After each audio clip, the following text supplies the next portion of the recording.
Hey, good evening. We're back on the outpost, playing another solo player game this evening. Back to probably, I guess, my favorite system to run in is the White Box FMAG by Charlie Mason, based on Swords and Wizardry White Box, and also based on original D&D. But we'll be using it tonight. The title of this adventure is The Toy You Always Wanted. It's based on another adventure from Elven Tower, which is on, I believe it's elventower.com. I don't know, I'll put the link in there later, but I support him on Patreon, and we get adventures every week or two from him. And it's based on his adventure called The Toy Shop. So I've rearranged a few things to fit and left a few things. We'll see how it goes. Madison Hills has the annual Winter Gifting Festival. The local toy maker, an older human by the name of Howard Green, he's slow, meticulous in the things that he does, but his toys always turn out top notch that he delivers each year for the gifting at the festival. Everyone's been waiting on his arrival this day, the day of the festival, and he hasn't shown up quite yet. So the local Halfling Baker Yin Frostfoot says, well, I'll run down to his house and check on him. I'll be right back. And you would know Howard lives kind of at the end of one of the streets, kind of where the cobbled stones of the town streets turn into just a packed soil down close to the end of the street and a two-story house. Yin's gone a few minutes. He comes running back to where the crowd is, and he's very hurried and very almost with a frightened look, and he goes, well, I got down there and his house was real dark. There wasn't any lanterns burning or candles or anything, and I heard a sound like somebody was inside and they were breaking stuff, and I don't know what was going on there, but it scared me, and I run back. Somebody needs to go and check to make sure I need to make sure Harry's okay. I wasn't brave enough to go in there by myself. And as Yin is telling this story, we look towards you, Crystal, if you'll tell me who you're going to be playing, and maybe his relationship with Howard, the local toy maker. Yeah, I'm playing Zad Vajar, Mithialar, but most people just call him Zad.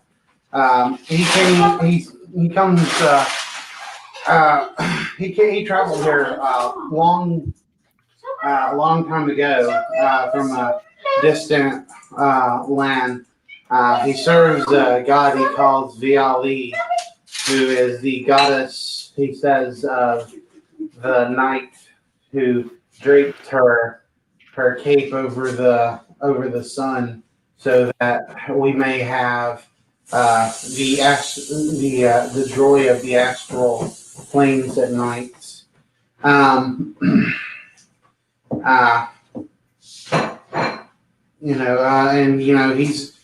He's actually the priest at the local temple here.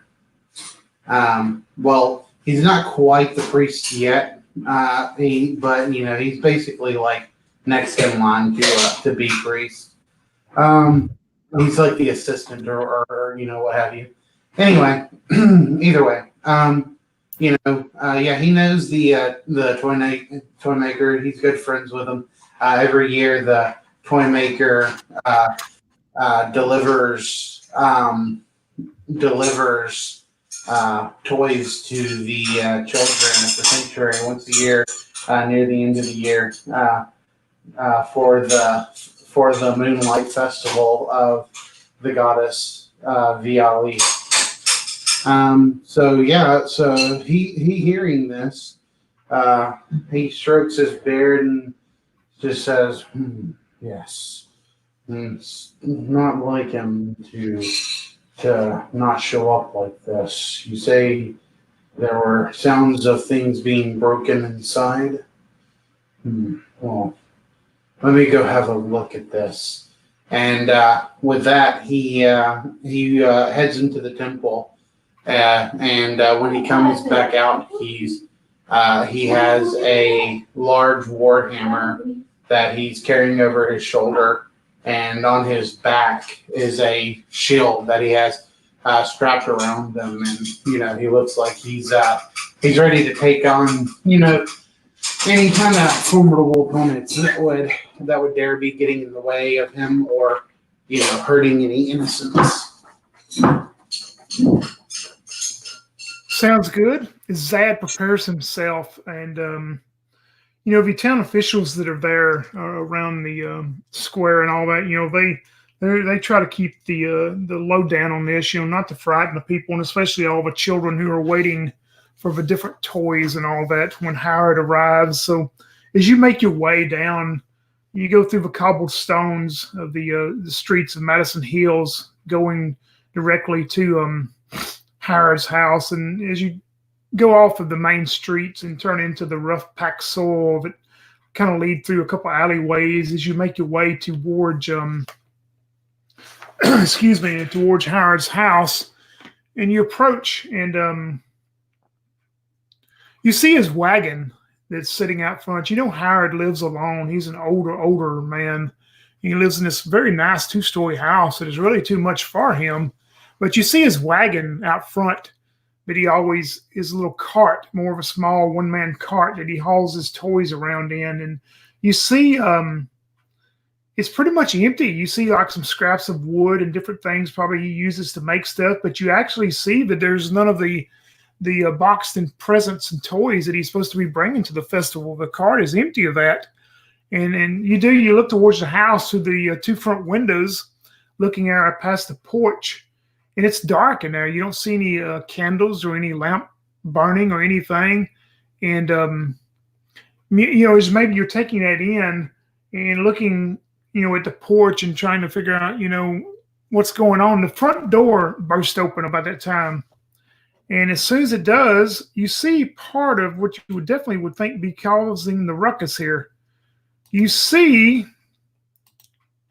2 little bitty goblins that start running out. They're both carrying these wicked-looking little short swords, and they're running out. And what's so weird about one of them is you see that on his shoulders or whatever, you notice it appears like there's some kind of little tiny animated figures or something that are on his shoulders that look like they're trying to stab him or trying to do something to him. It's dark and you're not close enough quite yet to see what it is, but you see something making motions on one of them, and of course they're screaming and yelling and gobbling. And both of them are running out the front door onto the porch and about 20 feet from you.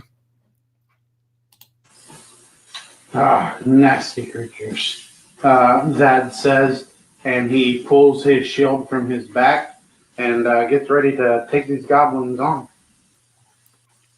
Yeah, it's like the first one is, running, trying to get away from his companion. The companion has these little, whatever it is, on him. And the first one runs down the stairs and he sees you, and, he stops and he jabbles and some goblin back to his friend. And as they get a little bit closer in some of the natural moonlight, early evening, just probably about an hour after sundown, and you see the second one when you look up on his shoulders and everything. You see that now what's on him, you see like these little wooden toy soldiers that are painted and stuff, and they've got these little toothpick-looking swords, and they look like they're trying to stab into this goblin, that they're animated and trying to stab into him. He hasn't noticed you, but the first one has, and he's holding his sword in a pretty menacing way. Then Zad's going to smack him on the head with a hammer, and they're goblins. All right, we will roll initiative. We'll use D6, and if you got a Dex mod, you can add it. Okay. 4. All right. The goblins had a 4 too, so I'm going to say you can go first, and Goblin 1 will go first too. The second one hadn't noticed you yet. Okay, sounds good. All right, then Zad rushes forward with his warhammer. Which one? Let's see. You gonna listen for him? Yeah, I think I'll listen for him. Let's see, cleric. I forgot to write down if I have a bonus to hit. Level 3, I do not. So simply a 14 to hit. Yeah, you will hit him with a 14. All right. And that's 6 damage. Oh. Tell me how you clobber him in. Yeah, this goblin is like holding his dagger. Yeah, Bill got no away, pee. and Zad just rushes forward and like basically swoops Here, with his Boo, in the hell, shield baby. to knock the Come sword on, out of the way. pee. And as he does so, he just simply brings his warhammer down on the goblin's, head, and just like there's just like a crunching sound as the weight of the hammer and everything just nails in like just the head and the back and everything, just like hammering it into the ground as if it were a nail. Only it's a soft goblin. Yep, he crunches down, and I'm going to roll for the second one to see if you maybe surprised him enough. You didn't really surprise him. I mean, you did in a way, but he jumps and sees you hit his friend, and you see some of these wooden soldiers that are trying to look like they're trying to stab in him with these small wooden swords or whatever, and he's knocking him off, but he pulls his sword and yells at something in Goblin, and he's going to try to run past you. And as he does, if you want to make a attack to try to hit him as he runs past you, trying to get away. Sure. Oh my gosh. Hold on.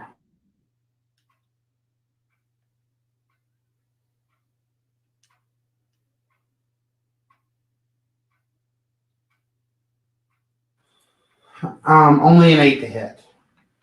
Yeah, he gets past you then. And you see him running down the street back towards what you would know, be out of town, back into the wilderness. I mean, he's just screaming, yelling stuff at Goblin as he's running away. How fast can he run? He's moving fast. I mean, he is using everything he can to get out of town. Okay, all right. Huh. All right. And what's the sun like? I mean, is it set, or you said it was? Yeah, I mean it's about an hour after sundown, so I mean it's early evening, but there's some natural moonlight that's filtering through the air.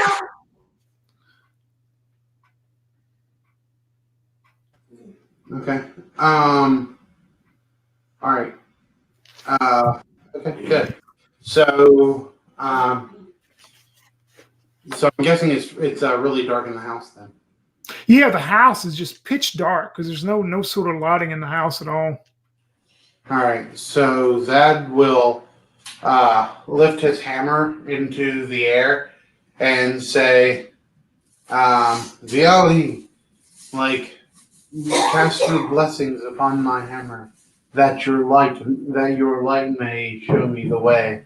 And as he says this, the head of his hammer, it's almost like a bunch of like little like starlights begin to float around it, and then they all just kind of center in onto the head of his hammer as he casts light upon his hammer.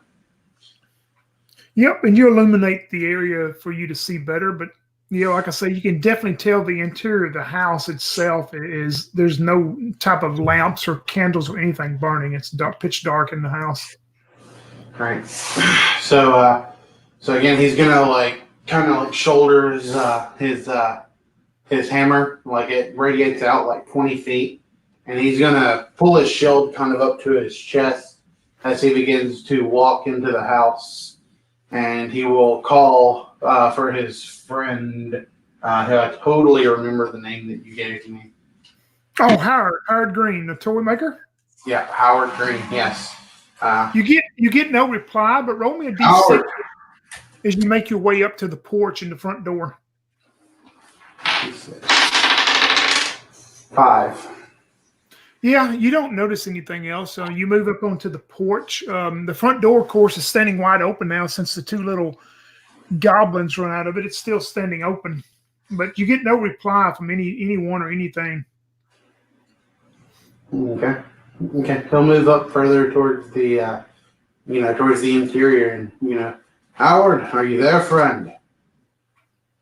You get no answer, and you've probably been inside at least the lower portion of the house before. It's kind of his business portion too. As you look into the first room, And you know that he's got like 2 square wooden tables that he displays finished toys and trinkets and things that he makes. You notice one of the tables is turned over, and like one of the glass panels on one side of it's been broken and all that. And you see like a lot of finished dolls and different toys and stuff that are flown and strewn across the floor.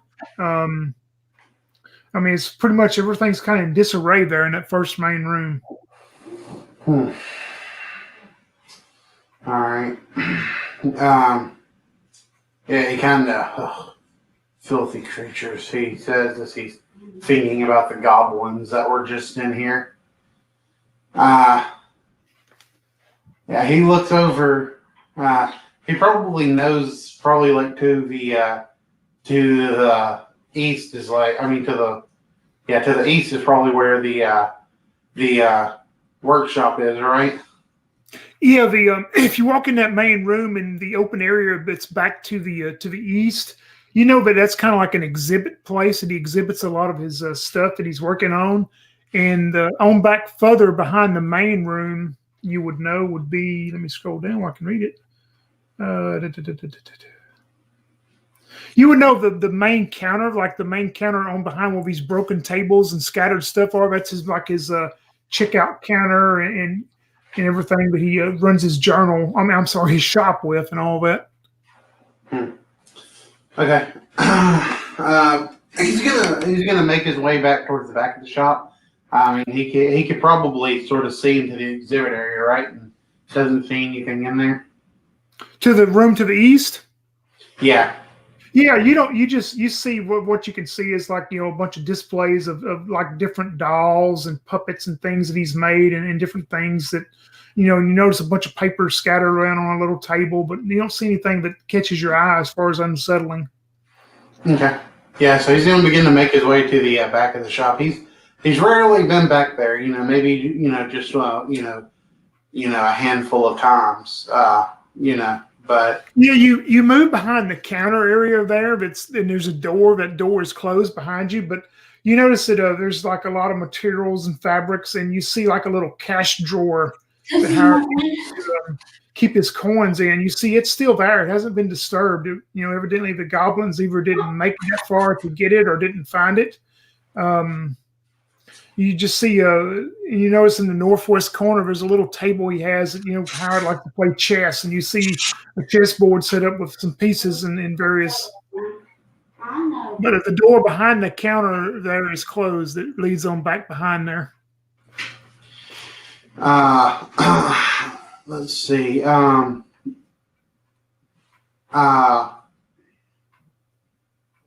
My character, Zad, he looks at the chessboard as he's like kind of walking by and sort of studies it a bit, like studies the moves that are on it. And I would like to roll a wisdom check to see if I can like make a move that would like outdo like one of the moves he made or something, Yeah, sure. Okay, let's see. Oh, cool. 18 plus 1 and 19. So I'm sure that's enough. What'd you roll for D20? Yes. Oh, roll. You roll 3d6 against your wisdom score, and make sure you get it. All right, I have a +1 on my wisdom, so I just subtract 1 from my roll. Yep. Okay. Let's see. I got a 5, and that's a 13 minus 1 is 12. Yeah, you look real quick and you see that one of the knights, the white knights that is sitting there, you could make a move with it, and the next move after that would probably put the black king in checkmate. Yeah. So yeah, he kind of moves that knight over and says check to himself, like moves the knight over and kind of smiles and goes check Howard. And then he continues on to like the back room. Yeah, you open the door and you notice you may have not ever been back this far, but maybe you've peered in here, but you would know almost every room that Howard has. He has some kind of work table or a bench or a desk or something, and this room's no different in the back part of the shop. As you open it up, there's a back door that leads outside the building directly behind it, it's closed and appears to be secured. But this room, you can tell, is like a little workshop. You see a bunch of dolls, half assembled, and pieces of dolls and puppets and stuff, and balls of yarn, needles, all kind of stuff. But as you walk into this room, you get a kind of a.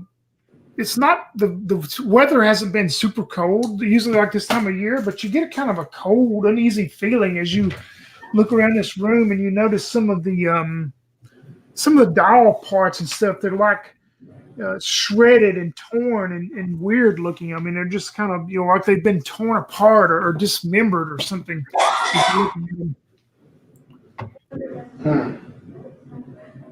Probably the goblins. Yeah.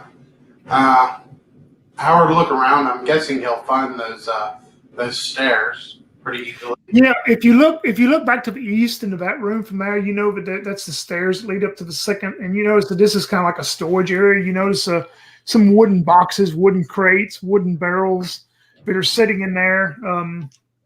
Probably would have a lot of his supplies and things like this, but nothing's in disarray in that room to the east, and sure enough, that's the stairwell that would lead up to the second story. Yeah, so he begins to make his way over to the stairwell, and he'll shout up the stairs, "Howard, are you here, man?"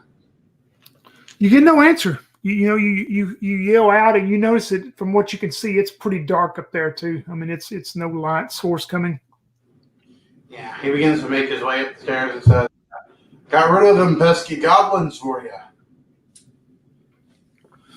You begin making your way up the stairs, and you note a little bit different. I mean, even though Howard, he's always working and stuff, even though he's takes his time and slow, but the main area downstairs, he keeps best clean he can for as far as the customers and stuff coming out. But as you start making your way up the stairs, you notice there's a lot of dust and a lot of, but this area hadn't probably been as well maintained as you make yourself up to the deal. And as you come out on the stairwell, you will come out on the landing there, and would kind of be we're looking at the picture on the far right on the east side, and you're coming out on the landing, and there's a door to your left, and then you can go on kind of around where there's another room that goes into the back area of the second story there.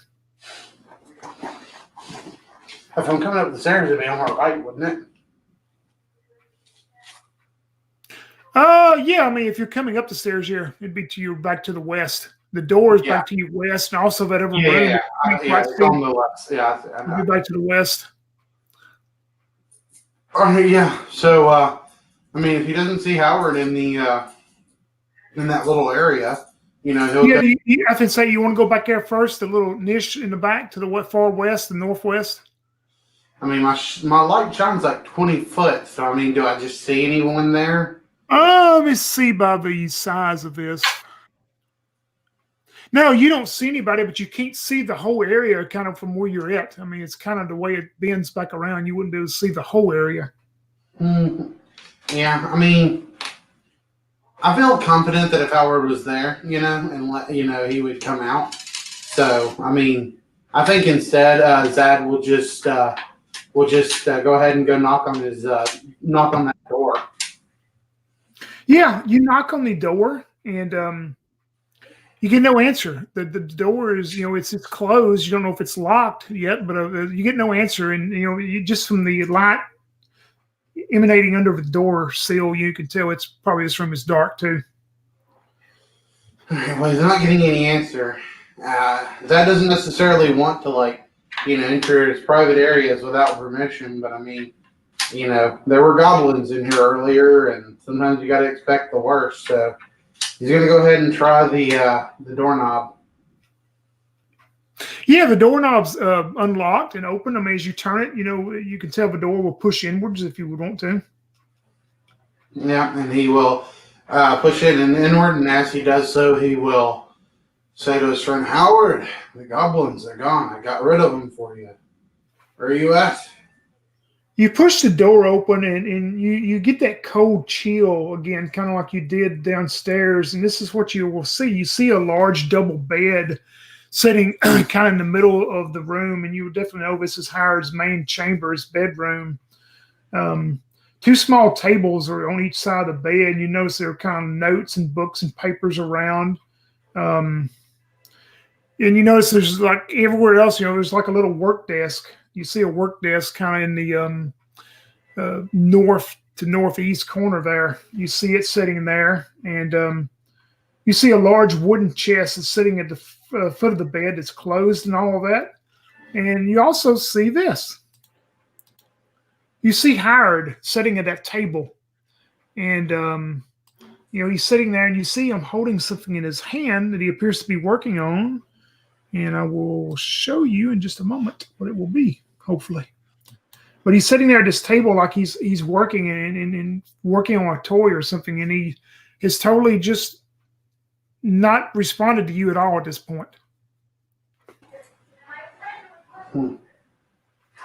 Zad will kind of look around the room a little bit, and he's a bit confused by all of this. And, yeah, I mean, he's going to get a little closer, of course, and, reach out for his friend and say, Howard, have you lost your hearing? And he's going to, I'm going to say, I got a shield in one hand and a hammer in the other. He's going to slowly, bring his hammer down and, set it, so that the hammer head's on the floor. There's still no light in here, though, right? Yeah, that's very strange. He's working on this object, but there's just whatever small natural light, but there's no lamp lit or no candle or anything. But my light should be shining, right? So. Oh yeah. This room would be big enough to pretty much cover all of it. Yeah. I mean, okay, weird. So he's not even responding to my light. Zad's gonna kind of reach out with his hammer, and with the head of his hammer, he's gonna kind of just give Howard a poke in the back. As you do that, he turns and looks towards you, and you see a vacant stare in his eyes as he's looking at you. And then you notice this of what he's working on. This is what you will see. You will see this doll that he's appears to be putting together, and he's working on. And you notice that one side of its face is kind of beautiful and pretty, a pretty doll. It has a beautiful eye that he's placed in there, the paint touched up on the face and all that. And on the other side of the face, it's totally opposite. There is no eye. It's just a black socket, and there's black paint splotched up and down on its face, and it's almost just totally opposite of the other side. And he just appears to be daubing at it, and he's holding that doll in one hand, and then you hear this voice go, "Kill him. He wants to hurt me, Father." You see Howard pick up a large knife off of the desk. So we will roll for initiative. D6 if you got a dex, of course. 5. A 5, okay. Let's see. You will go first. Is you hear the doll speak. You heard it in the common tongue. You heard the doll speak to him, and he reaches for his knife. Okay. Zad's gonna pull up his shield. He doesn't want to hurt Howard, of course. He's gonna be like, cursed monstrosity. Seeing this thing and hearing it speak, and he wants to attempt to, if he can. He doesn't want to swing his hammer at Howard at all. So,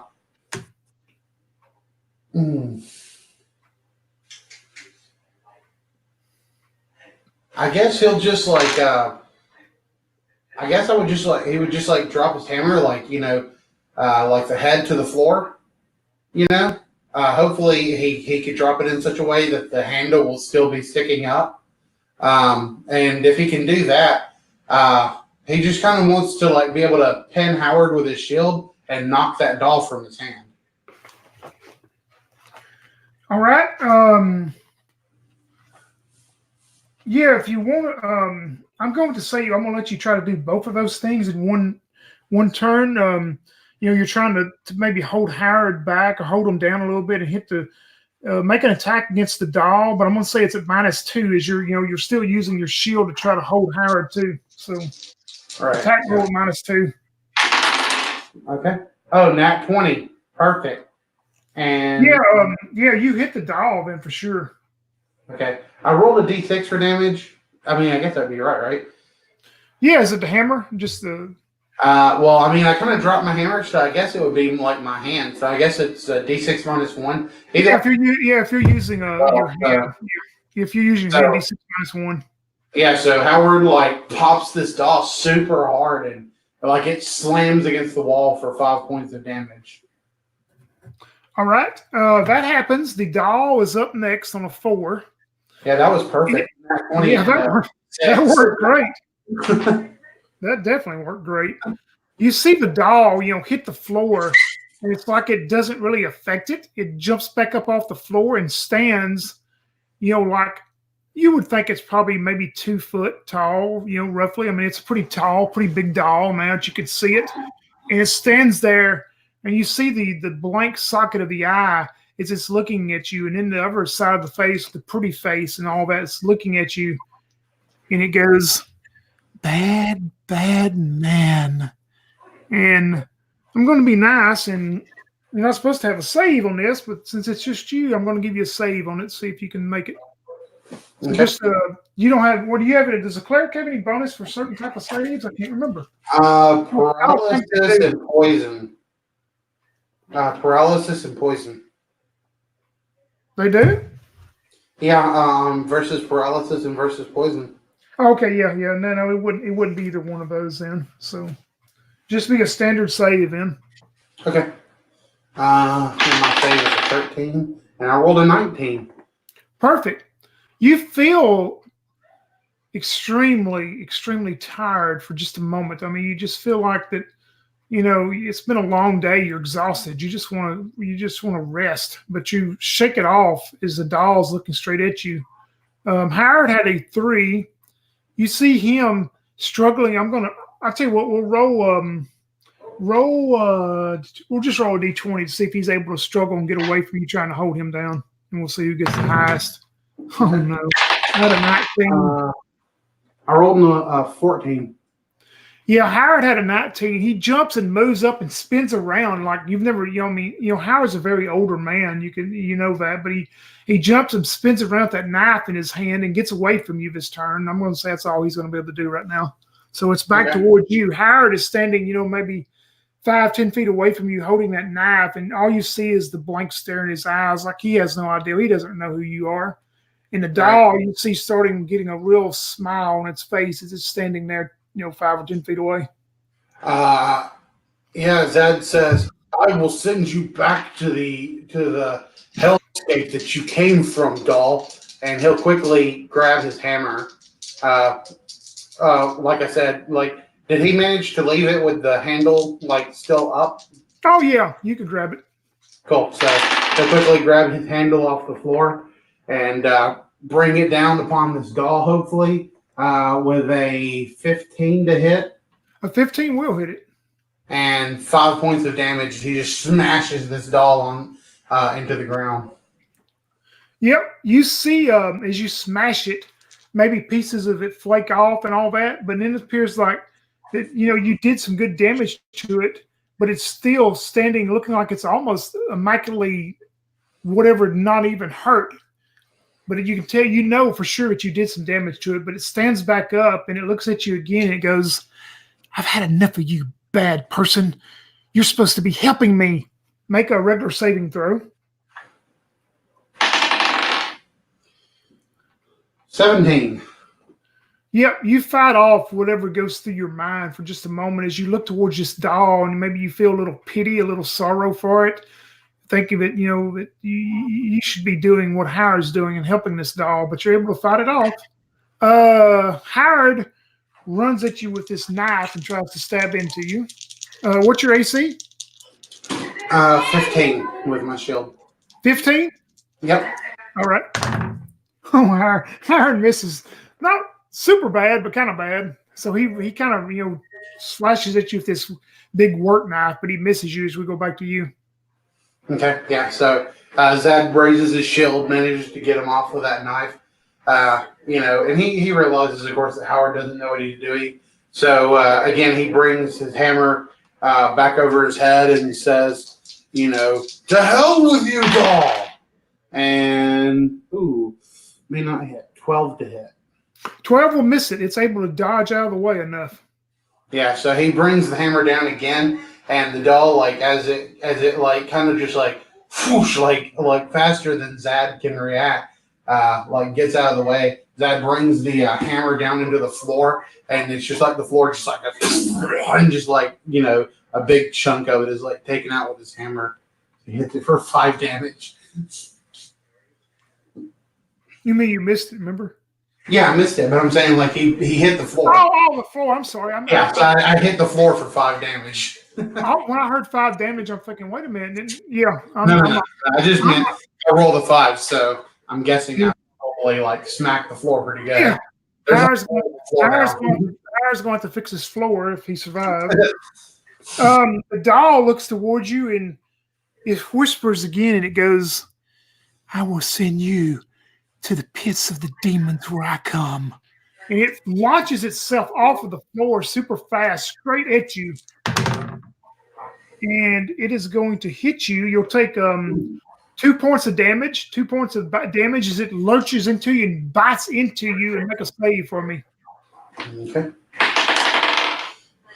Of course, 2. So I fell. Yeah, you feel the bite is just the necrotic awful. I mean, you being a cleric, I mean, this is nothing but evil as it bites into you, and you just feel something course through your veins. But for right now, it's everything. And Howard is going to try to course to knife you again. He rolled an @1, so he stumbles over himself trying to get to you, and the doll doesn't seem too happy about Howard's not being good at combat, so it's back to you. All right. Like, is the doll on me? Is it attached? Yeah, I mean, it's like bit into you and like just hanging on you. I mean, not just it's just hanging on to you, biting into you. Okay. So Zad again, like drops his hammer to the floor, so the head is on the, so his hammer handle will still be sticking out, and he'll try to just like grab this doll and like chuck it up against the wall. Basically, just like hand damage. Yeah, just a regular attack, and be D5 -1. Okay. D6, D6. That was a 12. 12 misses, right? Yeah, 12. It's able to hold on to you and fight you off. Yeah. All right. So, yeah. All right. The doll is going to get close to your ear, and it's going to whisper in your ear and say, "Go to sleep, my pretty. Go to sleep now." So make a save. 15. So still over. Yeah, you feel that tiredness come across you again, the wave of being tired and exhausted, but you're able to fight it off. So good old Howard, he's going to stumble himself back up and try to one more time. And he'll barely miss. He almost got you this time, but he will barely miss you with that work knife. So we're back to you. Yeah, I kind of imagine like Zad has like his shield faced towards Howard, and he's kind of just like fending off the old man with his shield. That's probably why the doll was able to leap up and get onto him. So, Zad again, he's just going to be like, "I will not fall for your tricks, you demon spawn," and he'll again try to pull this doll off of him. And if he can do so, he's going to smack it against the wall, and that's an 18 to hit. And yeah, that hits it. That you're able to grab it and throw it into the wall. So again, max damage, but -1 is 5. So yeah, he'll manage to take this doll and just throw it as hard as he can, and they get against the wall for 5 damage.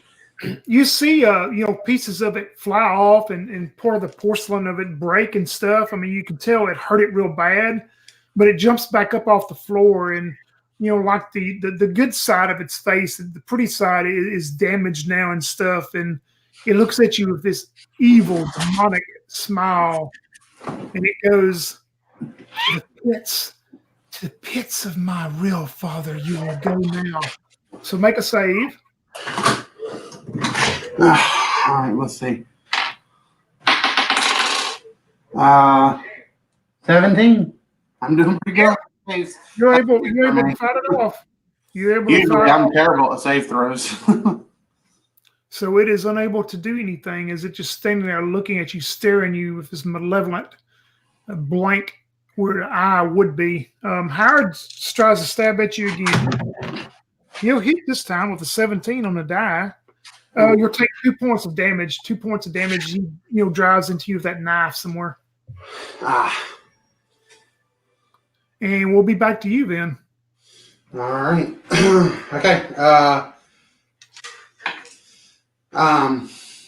Zad gets stabbed in the his shoulder, and he manages to push Howard back again with his shield, and he'll take his hammer again and say, "I've had enough of this. Haunt this place no more in the name of VRE," and he'll try and smack this doll once again with his hammer. All right. Hopefully finish it off this time. That's an 18 to hit. Oh, yeah. This time only 3 points of damage. Oh, man. You knock a bunch of pieces and stuff off of it, and it's just standing and wobbling and stuff. It's barely standing up as it looks towards you, and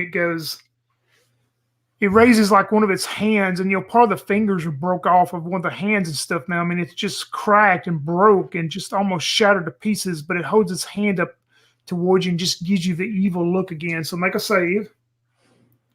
Okay. 5. Oh, man. You feel... I'll tell you what. I'm going to... let me pick which one of these effects is going to happen. All right. You feel as you look towards this doll nothing but pity and sorrow, and you wonder why you did this to this poor innocent doll. You are now charmed by it, and you're much like Howard. This is one of your best friends that you need to help and repair and take care of now. Okay, well, I guess that's the end of that adventure. And it looks towards you, and it smiles, and it goes, "Your God was the least of all, wasn't he? Welcome to my God, friend." Okay, yeah, no, that's not, no. I want to make another save. No, I mean, it's a cleric. If you're going to fucking, diss my God like that, that's not cool. I mean, I can't imagine a cleric would be yeah, you're right, my God is the least of all. How's the story end for your character, Crystal? Yeah. I mean, he in his mind he knows that his God is supreme, but he can't. The doll has him under its spell. So he picks the doll up and helps Howard to lets Howard start to repair it. And I don't know. He goes to secure the shop and stuff, since he's more of a warrior. Yep, you're able to do that and secure the shop as Howard helps patch up the wounds on you, and he gets the doll back over to the work table and appears to like he's trying to fix and work on the doll, and does that. Y'all go back to the festival, all three of you later. You help Howard put all the gifts in the wagon. You make your way back to the festival, and you take up the patched up doll, and everyone comments on how beautiful and how pretty it is. And one of the children wins the doll in the raffle and takes it home. And that will end the story, known as the toy you always wanted. And we'll see how the festival will turn out to the next winter gifting. We use White Box again. Adventure was based on an adventure called The Toy Shop by Elvin Tower. Thanks for playing, Crystal. All right, thanks for running, Tony.